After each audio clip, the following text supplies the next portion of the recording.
Lightning like Steve McQueen. I'm in the fast lane when the light turns green. And I built tough, I ain't nothing but grit. Cause I made rugged blood, sweat, and spit. Yeah, like a horse I fly. Better push yourself in for a bumpy ride. I like to play hard, but I work harder. And I weather the storm cause I'm built stronger. Hey guys, before we jump into the episode, I wanted to let you know it is brought to you by Denim. As a business owner myself, I personally know the importance of financial stability and preserving cash flow to help navigate through any freight market. With Denim's comprehensive service offering, you now have an all-in-one financial partner whose platform includes factoring, payments, freight audit, document collection management, and analytics, which help keep your business financially healthy and increase your team's time to focus on revenue-producing activities. You can also take advantage of Denim's free credit check, which they perform on all of your customers. And Denim will proactively reach out to you if they spot any signs of credit deterioration. Finally, Denim always pays your carriers first. As a broker, this is imperative to preserving your credit score in the market, which ultimately helps you become a broker of choice to your carrier partners. Are you ready to learn more? Visit denim.com to schedule a demo today. Just do me a favor and let them know that the Freight Coach sent you. This episode is brought to you by SPI Logistics, the premier freight agent logistics firm in North America. For over 40 years, SPI has been diligently building the most successful freight agent network to provide first-class relationships for our shippers, receivers, and carrier partners. We are more than another transportation network. We are a dedicated team of professionals united by one singular purpose, and that is to expedite our agents' success. All of our agents are set up for success on day one, as they are provided with a full suite of support staff that is ready to assist them with everything from after-hours emergencies to financial and administrative needs on a no-fee basis. This way, you can focus on continuing to grow your business. There is no financial risk to start, and you have the ability to earn up to 75% in commissions. If you are looking to take control of your financial future and build your business with the backing of one of the most successful logistics firms in North America, visit www.spi3pl.com to learn more. Do me a favor and let them know that the Freight Coach sent you. What is up, ladies and gentlemen? We are back. We are live. It is a Freight Coach podcast, the top podcast in transportation, coming to you guys every single weekday, 8:30 a.m. Pacific, 10:30 Central, to break down some industry headlines. But most importantly, you guys provide some actual insight into what you can do with all of this information.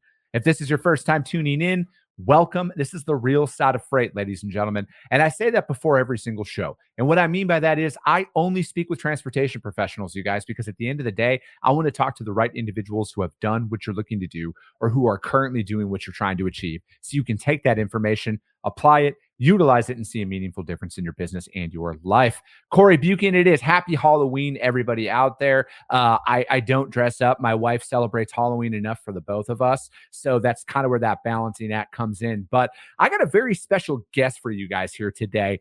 I had the pleasure of meeting him a couple weeks back at Technovations out in Jacksonville, Florida. And he said something that struck me. And it was it was the only AI company out there that has actually openly said this. And I thought, I got to get you to come on the show. I got to get you to talk about what you're doing over there. So I have one of the co-founders over from Drumkit. I got my man Dhruv on the show. So Dhruv, thank you so much for joining me. I love to be here, Chris. Thanks so much for having me. No, dude, it's a pleasure. And, you know, I actually have a Drumkit hat right out in my office here. Mutual friend Adam Robinson had you send one over to me, and I got a coffee cup as well from you guys. So as somebody who is a massive coffee connoisseur, I really appreciate all of that, man. And I appreciate you taking the time to jump on and speak with me. So, dude, like what's your background, man? Like how did you get to today? Like what brought you into all of this? Yeah, totally. First of all, thanks again for having me, Chris. This is so much fun. I love listening to the pod whenever I can catch it. But yeah, my background is honestly, we moved around a decent amount when I was younger, and so I was that kid who was, you know, thinking about trains, thinking about trucks growing up. And so I went to college. I went to Harvard in Boston to study computer science and transportation planning from like a political science perspective. I then have been in and around startups for the last few years. Took some of the research that I was doing in college to try to flip it into a couple of different projects. But we've been building what's now called Drumkit over the last 2 years with a really, focus on freight and trucking. I have the pleasure to work with one of my research advisors from college. He's a PhD, Jin Zhang is a PhD in data privacy from Harvard. And so we've just had the pleasure of been working together for the last several years, and just grateful to be building in a space that I just really care about and want to make sure we have an impact on. No, dude, I love that. And so like why transportation? Like what was it about the transportation space that you guys decided to really niche down and focus in on? Yeah, I think throughout when I was younger, I couldn't like articulate this, but throughout college, I think I developed this personal thesis that one it's just cool. Like Yeah. that shit's awesome. Like I love it. But also there's like a fundamental thesis around like the way the economy runs. The global population saw this in real time when supply chain gets hitches, whether it's COVID, whether it's, you know, a ship getting stuck in the Red Sea or whatever it is. But there's this you know idea that if you live somewhere where you don't have access to resources, the only way to get access to those resources is through someone figuring out the logistics, whether Yeah. that's whether that's trucking, whether that's rail, whether that's ocean, whether it's even just public transportation for those people. And so I developed this like thesis that if you want to make the world a better place, infrastructure and transportation is the place to start, and Yeah. everything else stems out from those fundamentals. And so we wanted to build something for folks in that space. No, I agree with that wholeheartedly, man. Like, I feel like I obviously nothing is like recession proof or anything like that, but like this industry, I feel like offers, at least from my perspective, like, yeah, I have some family history in it. I come from a Yeah. family of truck drivers and everything. And this is all I've ever done. But I feel like from a job security standpoint, this is something that I can always have a job in no matter what, right? Like, obviously, I'm going to be doing it for myself.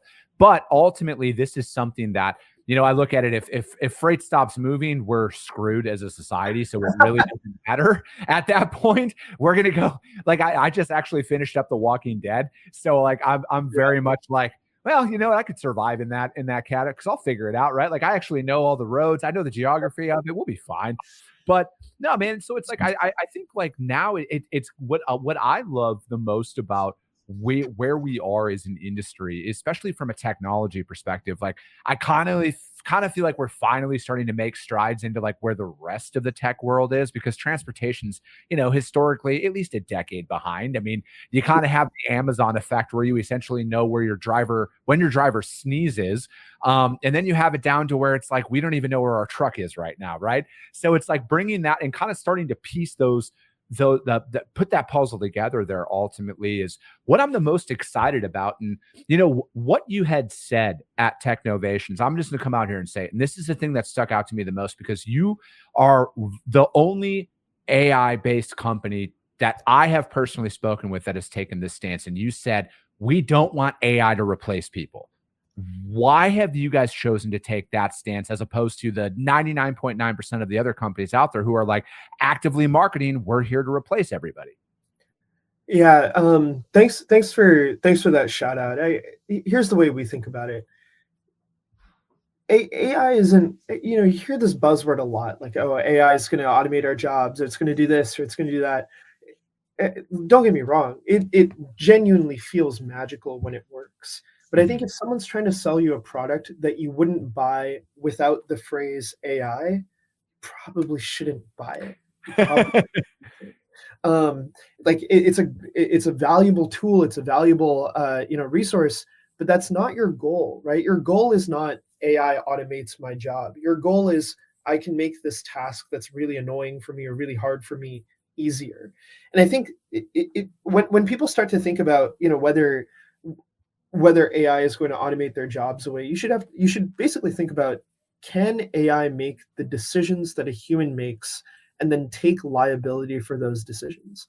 There's a reason why a shipper hires a broker. It's not because they can't find carriers themselves. It's also not because people haven't tried to build carrier marketplaces and whatnot. Yeah. It's because if shit hits the fan, your ass is on the line. That's why. And they trust you, not some sort of algorithm or whatever, to solve the problem. And I have no doubt that maybe 15 years from now, 20 years from now, AI might reach some sort of singularity and it might get smarter than us and make better decisions. But you hire people because you trust people, and you work with certain people because you have a good relationship with them, because they work well with you. And so as soon as someone starts saying, I'm going to replace the decision maker, I'm going to replace the relationship builder, I feel like that person's not serious. It's one thing to say, hey, I'm going to, streamline operations. I'm going to make this particular task a lot easier for you so you spend less time on that. Totally different from saying, I'm going to replace your job. Yeah. No, I'm right there with you, right? And I look at it as, like where I see the most value in tech, in AI is more of like freeing up my time to focus on revenue generating activities, right? To kind of help automate some of those steps that might bog down my day to day.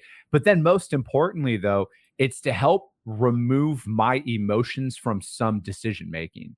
And, because ultimately when you're out there making decisions in your business, you look at it from a personal standpoint. You don't necessarily look at it from a dollars and cents or a pure data-driven decision. Human element always comes into effect. So like that's where I personally like a lot of that stuff, because I really shoot from the hip on a lot of stuff, man. Like that's just how I am. That's how I operate. But that's not how I need to approach every single situation and every single decision that I need to make, because ultimately I'm going to make the wrong decision if I only go off of how I feel as opposed to what actually needs to be done to move the business forward. Yeah, I mean, that's really well said. At the end of the day, the emotion is actually why you make better decisions, right? That's the whole part of it. You can be empathetic. It's not dollars and cents. And you can't really train at least not today. Yeah. Thankfully, not today. You can't really train an AI model to make to have empathy or to make empathetic decisions. You can give it heuristics like, you know what, I don't want that driver to be stuck there for 6 hours, or I want to make sure that they get their payment on time and whatnot. But you can't those decisions are often case by case. Those decisions are often based on the relationships that you have built. You don't work with people that are a-holes on purpose, right? Like that. Those types of things, like you can't train a model to do, and that's the fundamentals around freight brokerage and around logistics in general. Is people work with good people, make the right decisions, and make sure that when exceptions happen, when problems happen, someone is there to handle it. Yeah, no, and I think that's exactly it, right? Is ultimately you need somebody to, I also look at it as like it's that comfort that comes in when you know that somebody's there. Like I'll use airplanes as an example. They've essentially been flying themselves for 30 years, right? Through a lot of automation, but I'm never stepping on an airplane if there aren't 2 pilots in the cockpit, like ever in the entirety of my life. And I feel like that is where a lot of things are going to kind of come into play here. And I look at, I had some conversations. I was just at the NMFTA cybersecurity conference on Monday and Tuesday this week. And, I was talking to somebody about, they work in the autonomous space. And we were talking about the full adoption of autonomous trucks out there and how, like, I think it, me personally, Chris Jolly thinks it's a long ways away, because like who's at fault when the technology fails and that autonomous vehicle hits and kills a family of 4, right? Yep. And it's also removing the driver from the driver's seat, having them there as that in the event that technology fails. And this is where I feel like the proper leverage of technology comes in, where I feel like we're at a place in society where, again, if a load's late or something like that, or there's an actual issue that happens, somebody needs to call somebody, right? Like they still want that interaction to come along with it. You can automate everything up until that point, but that's where like I'm always going to have that hard line in the sand in my companies is I'm never going to automate the customer experience or the carrier experience. And shippers and carriers and drivers, in my opinion, are customers of mine as a freight broker. So it's like I always want them to know that, hey, ultimately, this is what, you have that person to reach out to. But, driver details, all of that stuff, it is already technically automated. As soon as somebody sends you an email with driver whatever information, phone number, everything else. You didn't have to physically call them. So I feel like we've already adopted it a lot more, but I feel like it's more about curating your messaging around like, hey, this is actually to enhance the human's ability to do more, because that, as a bootstrap founder myself, Dhruv, I need to turn $1 of revenue into $15 of return, right? Yes. Like to be able to make this work. And how do I amplify my capabilities in, and it's not always in the startup phase, but it's also, I look long-term.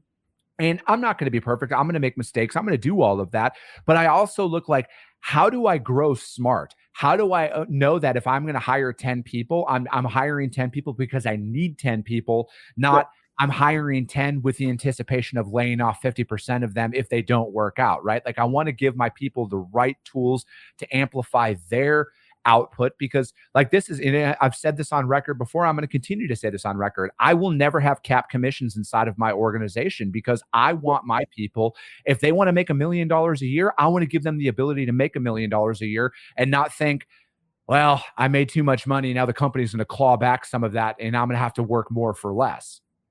What you described, I think, is exactly the way to start to think about AI, just as another tool that empowers your team to be as good as possible. Because when your team is successful, you're successful as a business owner. We think of Drumkit as autopilot for your job.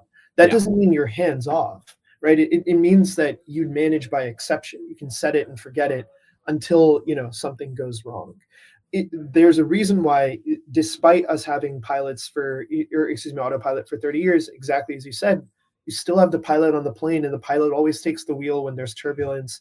Pilot always takes the wheel when something's going on, and they also always take the wheel when you have to land and take off, because those are really critical decision points.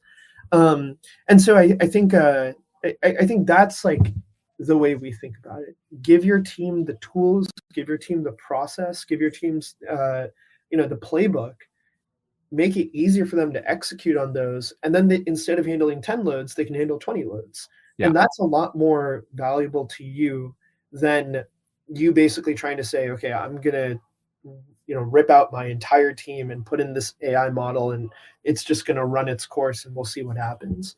It's not, that's just not the point. So how does this work, man? Are you guys integrating inside of a TMS, or are you guys like agnostic in the sense of like you can just be in any operating system, whether you use Outlook or Gmail? Kind of walk me through, how does this go in there and how does that system actually operate? Yeah, totally. We want to meet you where you are. And so at our core, we're actually an integrations company.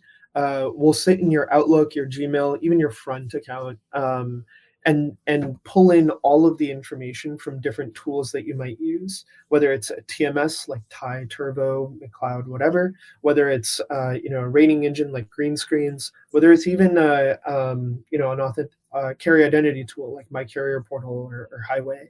We'll pull all that information in right into that sidebar in your email. So you never have to leave the real core operating system that you have, which is your inbox. That's where you get all your work done.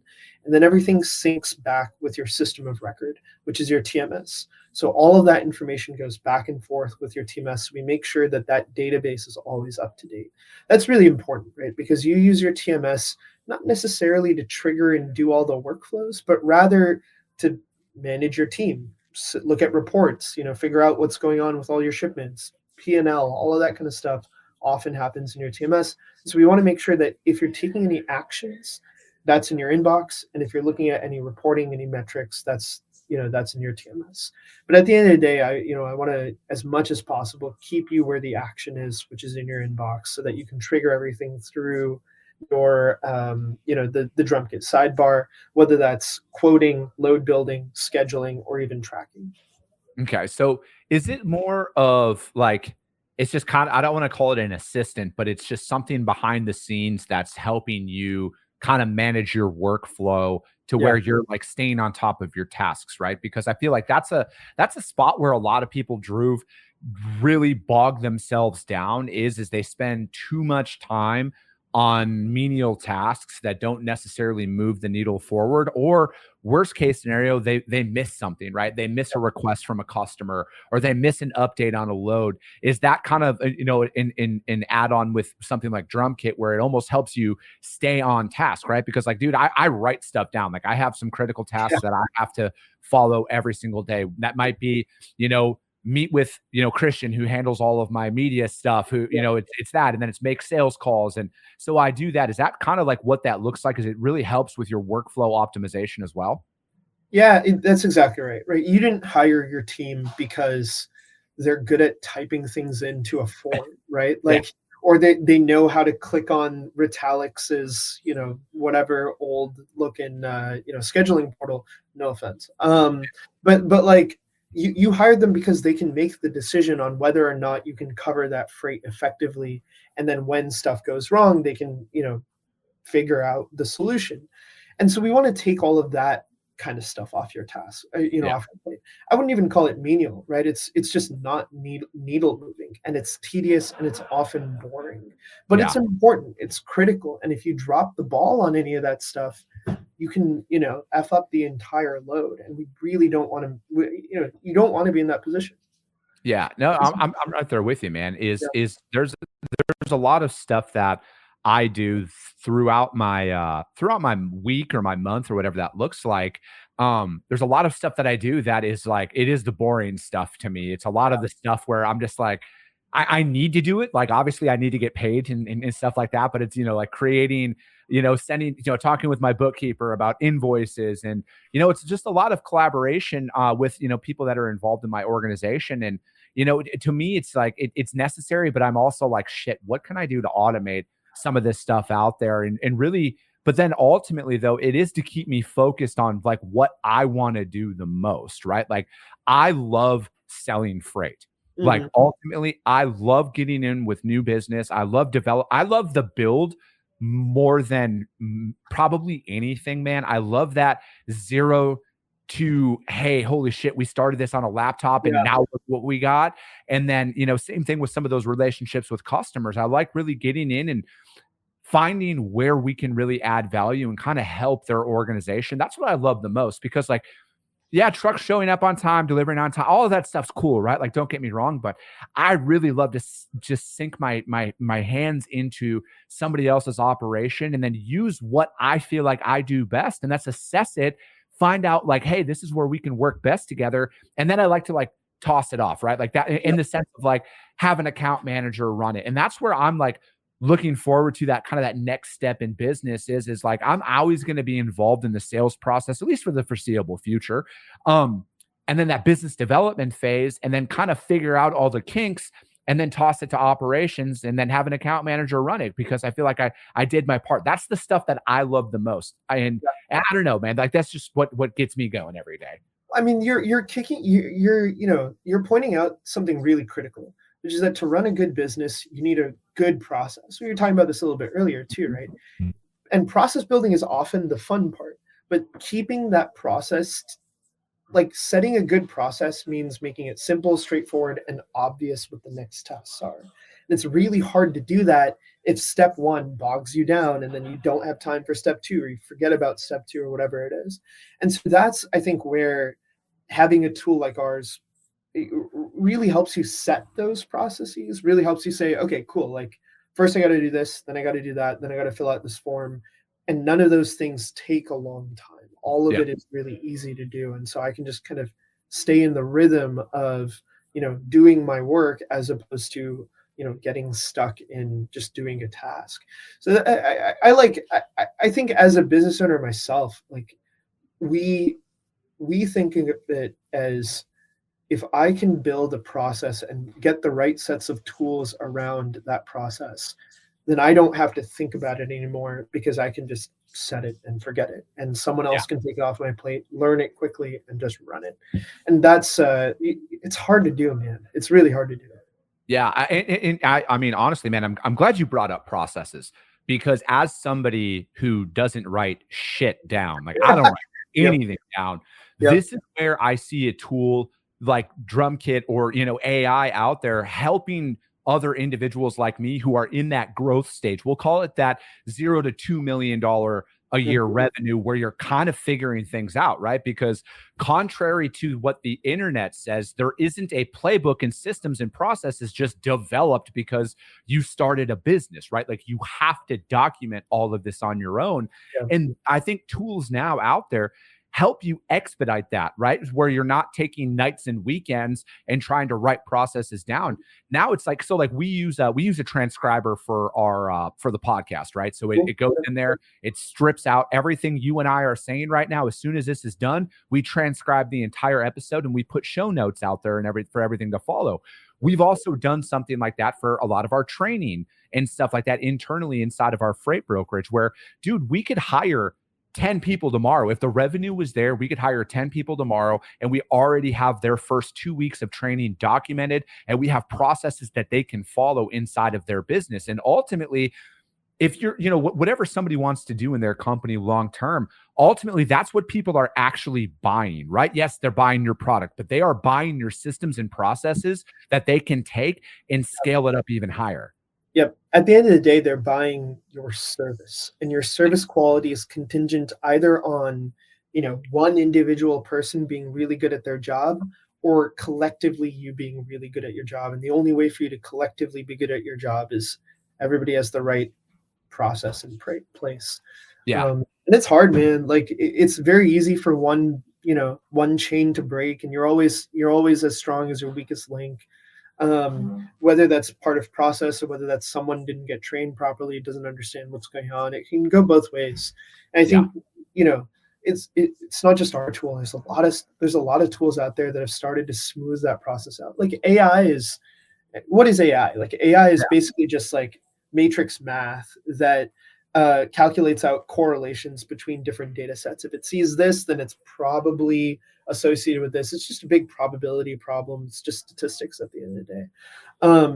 And it's kind of the same way that we make real correlations in our head. Like, we're always pattern matching to try to figure out what's going on next. And, if I'm in this situation where, I don't know, someone got into an accident or something like that, what have I done in the past? What is experience in the past to do that? Most people, especially when they're starting off, or even someone experienced, might come across a problem they've never seen before. And in those situations, that's where you lean on the process. That's where you lean on, okay, cool. Like, as company policy, if there's an accident, then, first I got to call Chris to let him know. And then, I got to document it somewhere, and then I got to call the driver, or whatever you have to do. Right. That's crucial, man. And it's really hard.